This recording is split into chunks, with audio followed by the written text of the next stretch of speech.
Morjentes taas ja tervetuloa seuraamaan uutta PT-testaa-videota. Tällä kertaa meinasin kenties jälleen kerran ratsastaa sillä tavalla niin kuin ajan hermolla ja tarttua semmoiseen trendaavaan viraaliin. Ainakin omasta mielestäni, mutta sitten me huomasin, että todennäköisesti tämä on ollut trendaava viraali joskus Windows 95 aikaan, mutta parempi aikaisin kuin ei milloinkaan, vai menikö se toisinpäin? En tässä nyt kuitenkaan sen enempää käy lätisemään tätä settiä, vaan totean vaan tähän alkuun, että nyt on tarkoituksena testata, mitä saamme aikaa, kun meillä on pussillinen nallekarkkeja, sitten meillä on spraittia, sitten meillä on joku muovinen astia, sitten meillä on jääkaappi ja sitten meillä on pakasti. Joku katsojista saattaakin nyt arvata, mistä on kyse, mutta ei se mitään. Katsotaan, miten meikäläisen käy. Ja tääkin on todellakin aivan ihka ensimmäinen kerta, kun minä itsekin tätä teen. Elikkä suorita reittiä, syöksymme kohti koekeittiötä. No niin, tervetuloa tänne meidän koekeittiöön. Nyt on päivä 1, otto 1. Tää on hyvin yksinkertaista ja sitä paitsi ei voi montaa ottoa ottaa, koska ei ole tarvikkeita yhteen ottoon. Budjetit on niin pienet. Elikkä lähdemme liikkeelle siitä, että tommonen rasia. Sitten meillä on nallekarkkeja. Nyt sitten rapistelen tää nallekarkkipussi auki. Kannetta sitten hivautetaan koko pussi. Ja erotellaan tällaisen, että ne ei ole niinku yhdessä klöimissä näin, niin että ne on erillään täällä.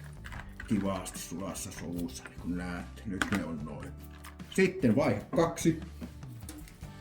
Täräytämme spraittia. Ikävä kyllä mulla ei ole taaskaan kaupallista yhteistyötä, että jos spraitti kuulee, niin rahat voi laittaa tilille tulemaan. Ja tämähän mennään tulla sylliin. On nimittäin vappu, niin tää on ihan oikein kuin vappukuohuilmat suorastaan. Noniin, ei siinä mitään. Nyt on niinku auki. Ja sitten spraittia tänne kunnolla sillä tavalla, että nuo viheliäiset nallekarkit peittyy. Onko ne peitössä? No vähän vielä, niin ei oo siitä.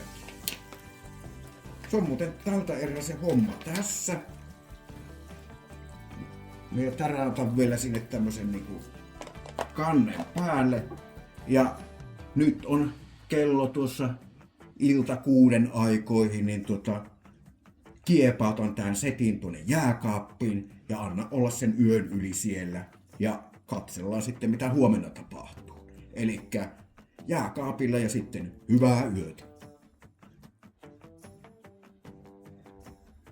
No niin, se on päivä 2. Ja aamu. Ja kello on noin 9.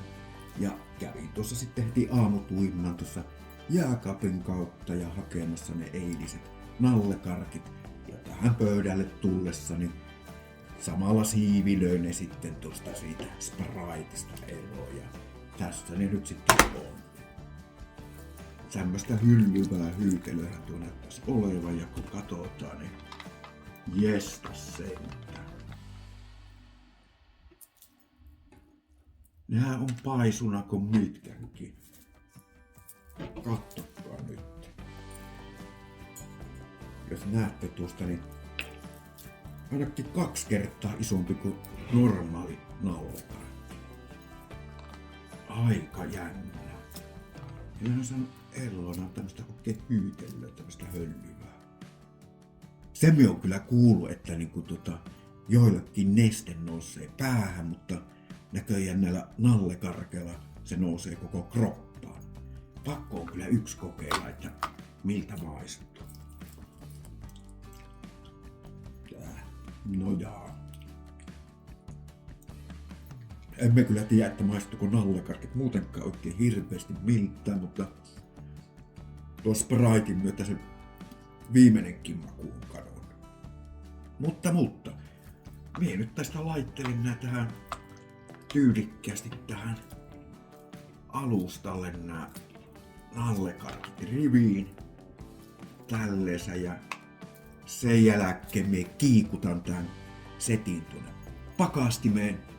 Se nyt saisi sillä muutaman tunnin olla sillä tavalla, että ne jäähtyy, mutta mulla on tässä vähän menoja päivällä, joten mie tuossa sitten illan hämyyssä käyn pakastimen luokse ja kaivelen ne sieltä esiin ja katsellaan sitten mikä on lopputulos, mutta ei muuta kuin päivän jatko tässä vaiheessa. Palataan illalla asiaan. Hei hei. Ja täällä jälleen. No nyt ne sitten on tässä kaiken vaivan näyn jälkeen. Niitä nallekarkkeja. Jos joku nyt ihmettelee, että miksi niitä on näin vähän, niin enköhän nyt kaikkia ottaa sieltä mukaan. Mutta siis ajatella. Näitä on tuhrattu tässä nyt niin kuin pari päivää ja nyt on se hetki, jolloin näitä maistetaan.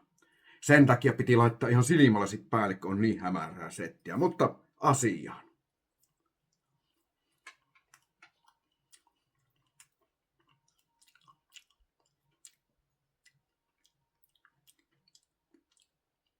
Melko laimeta on kyllä tää maku, että ei maistu oikein Sprite eikä maistu varsinkaan nallekarkki, joka ei muutenkaan maistu oikein mille. Otetaan vielä tuosta tommonen vihreä, jos...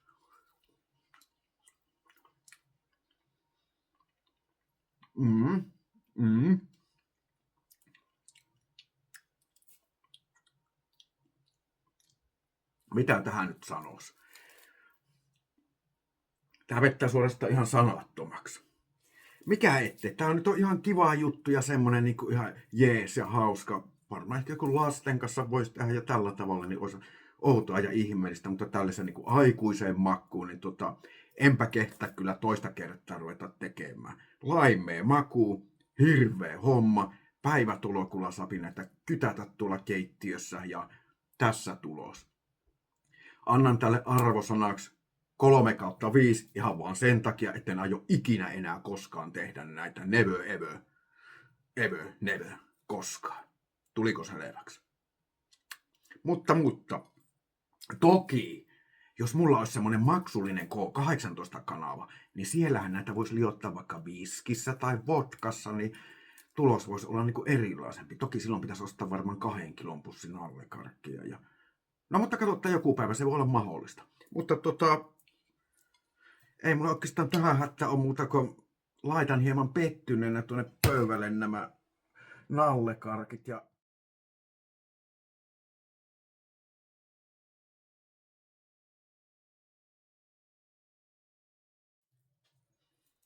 no hei vielä tähän loppuun. Oli niin valju juttu tossa, että ajattelin, että pitää vielä jotain nohevaa tähän loppuun. Eli joku opettavainen juttu. No, kerran karkeista oli puhe, niin lähdetään sillä liikkeelle. Eli poika matkusti bussissa ja bussi oli täynnä ja ainut vapaa paikka oli sitten hänen vieressä, johon sitten seuraavalta pysäkiltä tuli mies. No mies siinä sitten katteli vähän aikaa sitä poikaa ja poika söi tällaisen karkki, 1 karkki, 2 karkki, 3 karkki. Mies siinä katteli sitä touhua ja sanoi sitten pojalle, että tiesitkö, että noiden karkkien syöminen on epäterveellistä. No poika ei sitä häkeetynyt ja sanoi vaan, että minun isoisä, se muuten eli 105-vuotiaaksi. No mies sitten siihen pojalle, että ai siksi, kun hän söi niin terveellisesti. Niin poika vastasi sille miehelle, että ei vaan siksi, ettei hän puuttunut muiden asioihin. Aika moinen viisaus. Se oli muuten tässä sitten tällä erää kokonaan. Enää en ilmesty ruutuun. Toivotan teille iloisia hetkiä nallekarkkien parissa, jos se teidän makuaistinne passaa. Ja niin kuin joskus on todettu, tai joku on todennut, että makuasioista ei voi kiistellä. Ja minä olen todennut, että mistä hemmetistä sitten voi kiistellä, jos ei makuasioista. Faktoista on paha kiistellä. Palaamme jälleen ensi videon parissa. Silloin tapahtuu jälleen jotain. En tiedä mitä. Arvoitus minullekin. Hei hei!